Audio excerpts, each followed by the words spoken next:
السلام علیکم ورحمۃ اللہ وبرکاتہ۔ آج کا ٹاپک ہے تہجد کا بلاوا۔ تہجد ایک ایسی لاڈلی عبادت ہے جس کا بلاوا عرش سے آتا ہے، اور یہ بلاوا اس کے لیے آتا ہے جسے اللہ نے چنا ہوتا ہے، اور یہی اس کی خوش نصیبی ہے۔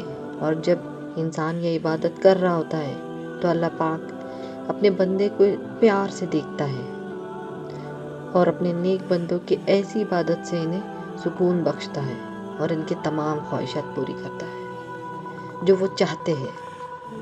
تہجد ایک بہترین عبادت ہے، اللہ تعالیٰ کی لاڈلی عبادت ہے۔ آپ کوئی مشکل ہو، کوئی پریشانی ہو تو آپ اس کے حل کے لیے تہجد میں اٹھ کر دعا کریں، تہجد پڑھ کر دعا کریں۔ انشاءاللہ آپ کی ہر دعا قبول ہوگی، ہر خواہش پوری ہوگی انشاءاللہ۔ اللہ حافظ۔